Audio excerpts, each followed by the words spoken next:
Good afternoon. Thank you for joining us. Tell us about Sungai Watch community. Thank you for having me on. No, you didn't butcher my name. You said it right. But yeah, Sungai Watch. At Sungai Watch, we're on a mission to clean rivers, starting here in Bali. We're deployed, simple barriers, floating barriers to stop plastics. 90% of plastics in the ocean come from rivers in the first place. So we're trying to connect, land-based sources with the ocean. Starting here in Bali, but very excited to be expanding our work throughout Java very soon. So if you are able to stop the flow of these plastics, I assume you can collect them. What is being done with all of these plastics that you're able to collect? So we now employ 95 people here in Bali. They're full-time warriors, salary staff. And so every day we clean 150 barriers to clean it up. And then, right on the get-go, we sort between organic and non-organic. And all of that is processed into our 5 facilities that we operate here in Bali. To start the sorting process, cleaning up, is only just one part of the fight. It's the second one is, what do we actually do with these plastics? So sorting being a big portion to really collect data on what type of plastics we're collecting. In Indonesia, I think we're lacking the understanding of what waste management represents, what are the waste categorization. So it's super important to actually know, to then report back to governments, to put pressure on polluters, to look for long-term solutions. Nice. So how about the categorization that from the rivers that you have visited and your community? The categorization of the waste pollution in Indonesia. The number one type of plastic that we collect is plastic bags, about 30%. Although, on Bali, we have a plastic bag ban since 2019. So, we can see through data really what the different, whether a law is put in place or not. The number 2 category is actually sachets, multi-layered single-use sachets, which, is flowing markets, traditional pasars, but also a lot of Southeast Asia that we don't see in other countries like Europe. And then we go a step further to actually look into the brands. So here at Sungai Watch, we actually scan the barcodes of every single piece of plastic that we collect. We've scanned, more than 350,000 pieces of plastic that link back to a database that we've self-made of 30,000 different products that link to about 8,000 brands. And so on top of that list, is Danone Aqua with their water bottles and their aqua cups. But then that allows us not to point fingers, but really start to have a conversation with the other side to see and really brainstorm, how are we gonna replace these plastic packaging to move towards more sustainable packaging in general. Yeah, that would be my first guess too. Yeah, water bottles. Yeah. Water bottle. Now, Gary, can you tell us how many rivers have you and the community visited so far? So we've installed 150 barriers, but we're cleaning every day around 200 rivers. We also focus a lot on emergency disaster relief cleanups. So that's really getting in and cleaning up as much as possible. It was there around 200. Let's see. Okay, and in 2017, you cleaned the Citarum River on a kayak made of plastic bottles. How was the river condition at the time? So we didn't clean the river, but we exposed it to the world to create a documentary series about the true consequences of the Citarum. Back then, the river, as soon as you Google most polluted river, the Citarum came up as number 1 results. With my brother and sister, we've grown up in Bali for the last 18 years. Anak Indonesia, pasti, anak Bali asli. And so I think we were really malu to see that the Citarum is the most polluted river. And to our surprise, it was literally choking on plastic. You couldn't even move with the kayak. There was, black toxic goo. Sometimes, we would get stuck because there was so much plastics. The Citarum, all of Jakarta's water, 80% of Jakarta's water is actually coming from the Citarum River. And that was so alarming to know as well that 25 million people live on this river, depend on it for their livelihood. So we produced a video series documenting the trip, and overnight, the attention of Jokowi and the Indonesian army. Yeah, you mentioned, Gary, that you have been in Bali for almost 20 years, and there's the 3 of you, siblings, who started this. You actually created this initiative in 2020, which is right around the time we headed into the pandemic. Why did you create this initiative at the time? So after seeing, the harsh consequences of the cheetah room, we couldn't look away from the problem. And right there, we were already designing solutions, trying to solve the problem. And in 2020, after collaborating with several environmental groups, we really started Sungai Watch as a direct call to action. Our activism, though, has started, 14 years ago when I was still 14 years old. Wow. So it's almost, half of my life has been dedicated towards fighting plastic pollution, fighting this war that is plastic. But Sungai Watch is our latest project. Right, and obviously it is continuing to be obviously a difficult effort. However, over the past 2 years now, or almost 2 years approximately, you've been able to collect a lot of data. In fact, if I'm looking at your website, you keep track of how much plastics and organics you've collected. What sort of, I don't know if you're able to give us an idea, how much of an impact has this made into our environment? I think if you look at the kilo amounts, so that's just preventing plastics from ending up in the ocean. So right now we're about to hit the 700,000 kilos of plastics not going into the ocean from our rivers. But every river that we clean up, every barrier that we place is an opportunity to educate local communities. In Tabanan, which is the area in Bali that we've started to clean up, we've already had to move some barriers because of the awareness of people, which is probably the most amazing thing that we can do. And so it's almost like the local village has graduated from Sungai Watch because it's clean and people are way more aware about where to dispose of their waste.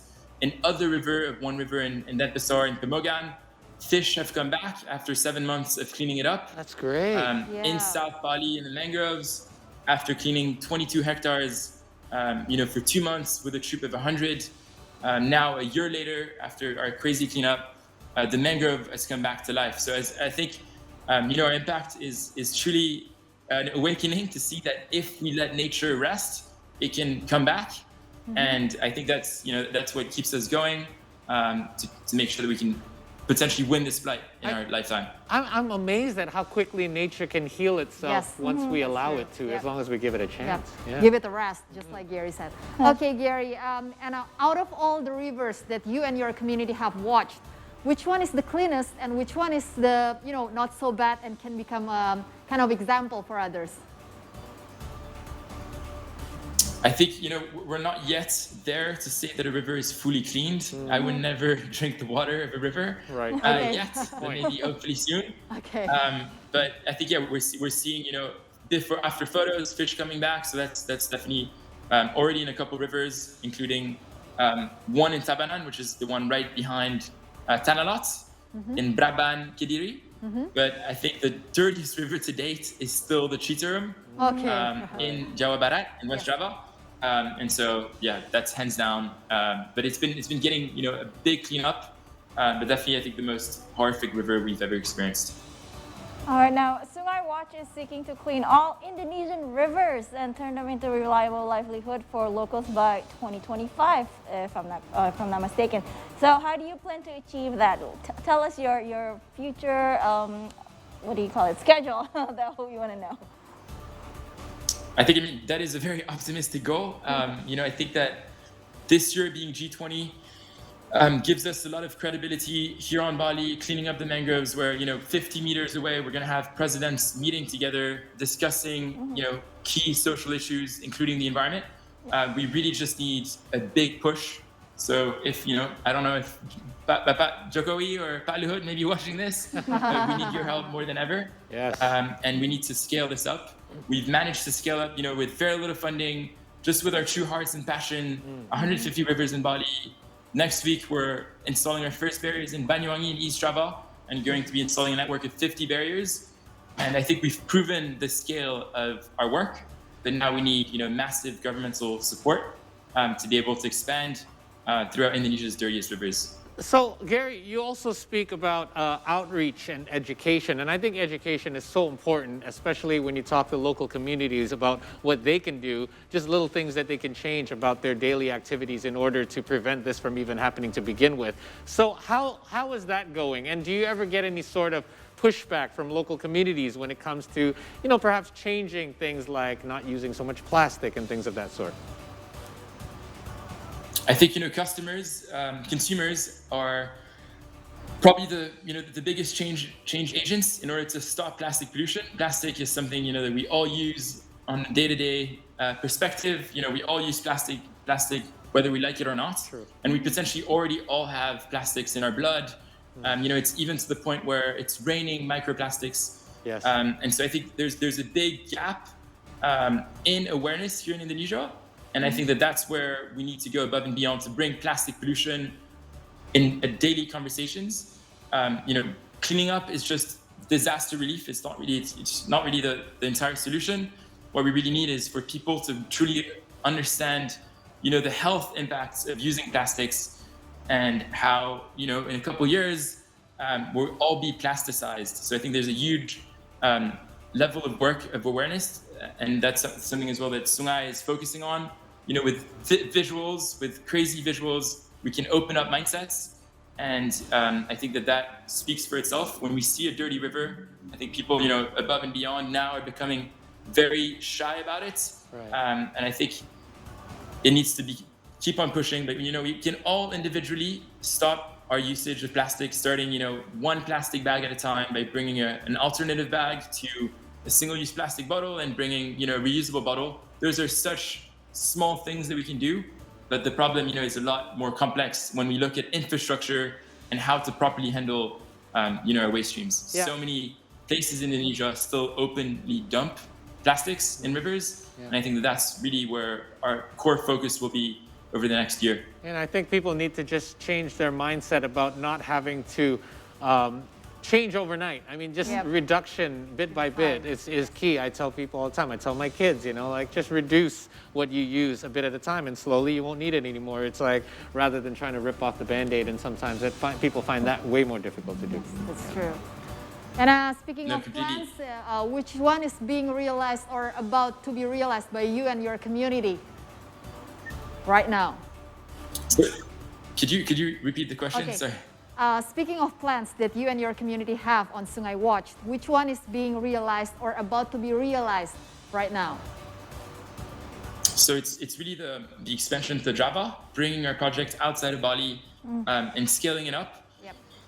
And beyond that, really, pushing strongly for open dumping, illegal landfills that are so common around the entire island of Bali. Right now we have a WhatsApp number where anybody around the island can WhatsApp us the location and photos of an illegal landfill to get involved, and we'll send a team to clean it up, to speak with the local government, to look for a long-term solution. So we're really, really trying to push upstream beyond the barrier, looking at what are the biggest sources of pollution directly in our rivers to start to really bring in infrastructure in this whole problem. Great stuff. All right. Now, Gary, we at See Today, and especially the 3 Hour News Show, we love playing games. And since you're here, we would like for you to play a little game with us.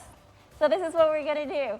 Well, let me ask you first. Are you down for it? Are you up for it? Do you want to play this? Sure. Okay, so we'll read some facts about rivers in Southeast Asia, including Indonesia and across the world. And you have to guess the names. The answer will be on the plasma after you answer. Are you ready?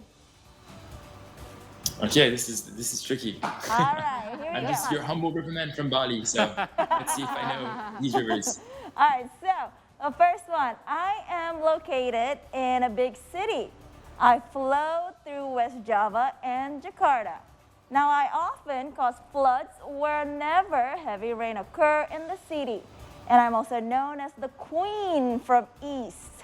What am I? What river am I? Do you know? I would say the Chile one.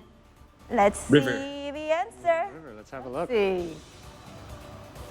Yeah, right. Wow. All right, 1 for 1. Wow. Good stuff. Amazing. All right, okay. Well, we're going to make this a little bit more. Did you guys know? To be honest, no. But then you're the riverman. Here we go. We're going to make things a little bit more difficult for you. I'm located in the capital city of a Southeast Asian country. I'm also known as a tourist destination to a harbor to connect the city, irrigation, and floating market. My nickname is the River King. What river am I?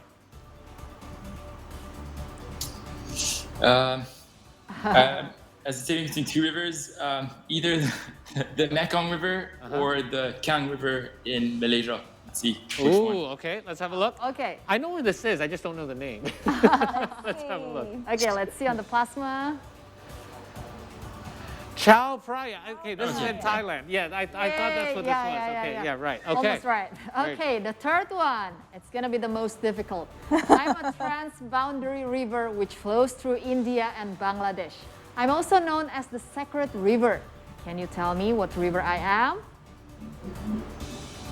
The Ganges. Oh, this one. Okay, I let's think see. you nailed this one. Yep. Let's have a look. Here's the answer.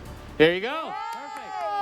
Hey, good job. 2 out of 3. Great job. Gary, you absolutely know about your rivers. Now, if you, our viewers, would like to know more about rivers and what you can do to save our rivers, please do visit www.sungai.watch.